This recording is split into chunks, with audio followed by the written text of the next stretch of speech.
Oke, selamat pagi anak-anak Ibu. Kembali bersama Ibu Feni Octavia. Kali ini kita akan belajar mengenai prakarya ya. Kita akan lanjut dengan modul 2 ya dengan judul pengolahan bahan serat. Silakan dibuka bukunya halaman 13 ya. Oke, kemudian saya akan jelaskan pengolahan bahan serat ya. Harus memenuhi langkah-langkah sebagai berikut. Di situ dikatakan yang pertama adalah pemintalan benang. Jadi untuk memperoleh benang, kita harus memintal yang namanya kapas. Jadi kapas itu diperoleh secara alami dari pohon kapas ya, atau pohon kapuk katanya. Kemudian nanti kapas-kapas itu akan kemudian kita pintal sehingga terbentuklah yang namanya benang. Dan biasanya di zaman sekarang itu sudah ada alat khusus untuk pemintal kapas menjadi benang. Nah, kemudian kita lanjut dengan penggulungan benang. Ya, penggulungan benang. Di mana benang-benang ini nanti kemudian akan digulung menjadi satu bagian ya, supaya dia mendapatkan serat yang lebih kuat, sehingga nanti ketika mau digunakan dia tidak mudah rusak. Kemudian nanti kita akan lanjut kepada yang ketiga, pencelupan warna. Dari awal tadi sudah kita katakan bahwa pembuatannya dimulai dari kapas, di mana kita tahu kapas itu berwarna putih. Kemudian ketika dia nanti dijadikan benang, otomatis akan menghasilkan benang berwarna putih juga. Kemudian benang itu ketika digulung juga akan menghasilkan yang namanya serat berwarna putih. Berarti otomatis kita akan juga mendapatkan kain berwarna putih. Kain berwarna putih itu kan tidak terlalu menarik gitu, sehingga boleh kita berikan warna di dalamnya. Nah, oleh sebab itu kita perlu melakukan proses yang namanya pencelupan warna. Jadi kita akan menyediakan nanti berupa bak ya, seperti pada gambar kita halaman 14. Di situ ada bak warna. Nanti kalau kamu pengen mendapatkan kain warna merah, maka sediakanlah bak khusus dengan cat berwarna merah. Kemudian nanti kita akan mencelupkan benang tadi ke dalam bak itu, sehingga akan didapatkan nanti benang-benang berwarna merah. Demikian juga untuk warna kuning, hijau, dan seterusnya. Kemudian bagian terakhir adalah penenunan benang menjadi kain. Nah, kemudian kita nanti akan menenun benang yang sudah kita warnai tadi menjadi kain. Nah, itu terserah kamu pakai benang warna kuning, benang warna merah, kamu tenun nanti sehingga mendapatkan pola kain tertentu seperti pada gambar 121 pada halaman 14. Di situ nampak ya ada digunakan benang berwarna merah dan benang berwarna kuning, kemudian mereka tenun sehingga nanti akan mendapatkan pola kain tertentu. Nah, selanjutnya untuk memproduksi kerajinan, setelah kita mendapatkan kain ya, hasil kain tadi kemudian akan kita olah kembali menjadi produk lebih baik atau produk yang lebih siap pakai. Dimana nanti proses produk kerajinannya itu yang pertama dapat kita lakukan adalah, contohnya untuk tapestri ya, yang pertama kita lakukan adalah menenun.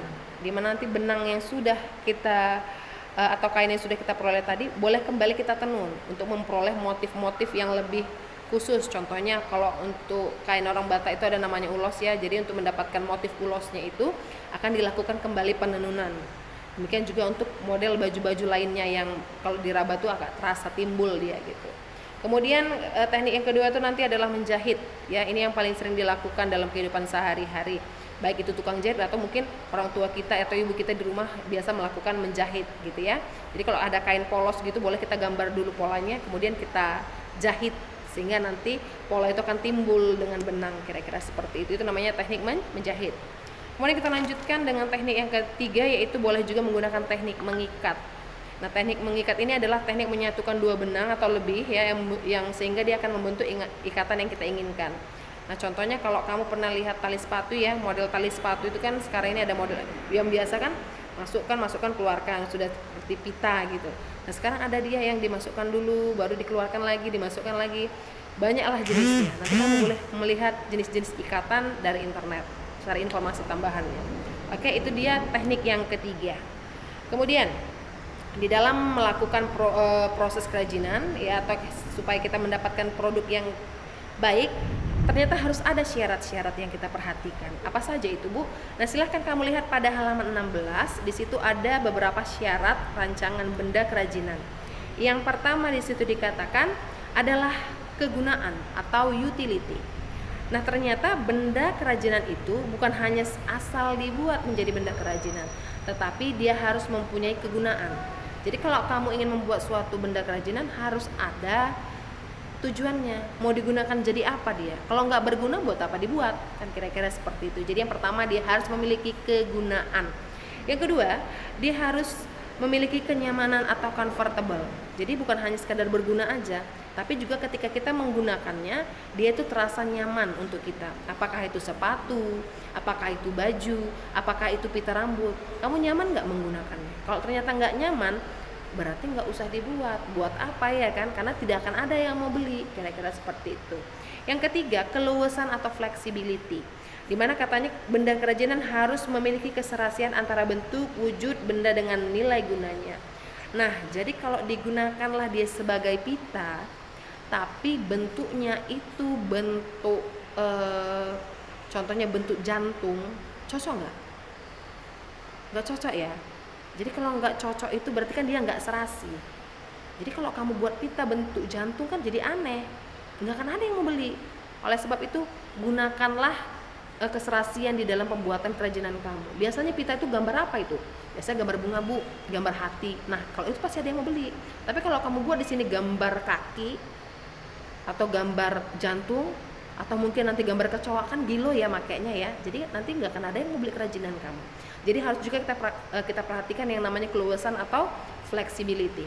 Yang keempat nanti adalah keamanan atau safety. Jadi benda kerajinan kamu itu bukan hanya dapat digunakan, bukan hanya dia nyaman, tapi juga harus aman. Ya kalau nyaman tapi nggak aman, contohnya kamu buat pita gitu ya kan, ternyata jarumnya itu keluar gitu. Jadi kalau dipakai itu nyucuk kepala, kan nggak aman ya. Siapa sih yang mau beli bahan seperti itu? Tentu nggak akan ada. Jadi harus diperhatikan juga keamanan atau kesafetyan suatu benda kerajinan, sehingga produsen kalian nanti akan mau membeli barang hasil kerajinan kalian. Nah, yang terakhir itu adalah keindahan atau estetik. Jadi bukan hanya dia berguna, bukan hanya dia nyaman, bukan hanya dia serasi, bukan hanya dia aman aja, tapi juga harus ada keindahan di dalamnya. Kalau saya punya pita rambut misalnya ya kan, ya memang dia berguna untuk nyikat rambut, kemudian nyaman ya nyaman lah ya, sehingga rambut saya tidak panas misalnya seperti itu. Aman sih, kayaknya nggak melukai kulit saya, tapi nggak cantik gitu dipandang. Warnanya hitam aja gitu, enak nggak nengoknya? Enggak ya. Siapa sih mau beli benda seperti itu? Itu nggak akan ada. Maka selain dia berguna, juga nyaman, juga aman, kita juga harus memperhatikan keindahannya, warnanya diperhatikan, bentuknya gimana gitu. Jadi setiap daerah itu pun pasti punya karakteristik sendiri ya. Kalau perempuan itu biasanya lebih condong suka sama warna-warna yang cerah seperti pink, kuning, hijau.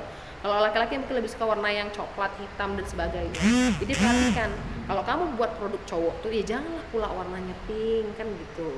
Kalau kamu buat produk cewek, ya janganlah pula warnanya coklat, ya nggak menarik. Buatlah pita itu yang warnanya pink, kuning, yang imut-imut, itu pasti akan dibeli oleh anak perempuan. Tapi kalau kamu buat pita warnanya itu dark, siapa yang mau beli? Cowok. Apa cowok pakai cap? Enggak kan? Nah, jadi diperhatikan juga keindahan, keserasian, dan sebagainya. Jadi syarat-syaratnya harus kamu pergunakan di dalam pembuatan suatu benda kerajinan. Kira-kira seperti itu.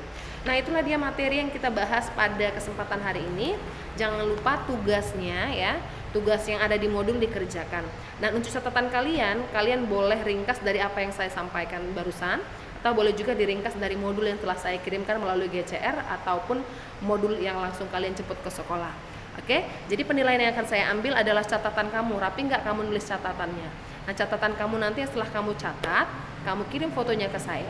Kemudian setelah itu kamu kerjakan latihan kamu. Latihannya juga nanti ditulis aja di catatan, kemudian dikirim melalui foto kepada saya. Kalau yang dia modul, ya langsung aja nanti diantar atau ditulis di modulnya, kemudian diantar ke sekolah. Oke, demikian bersama saya hari ini. Selamat pagi.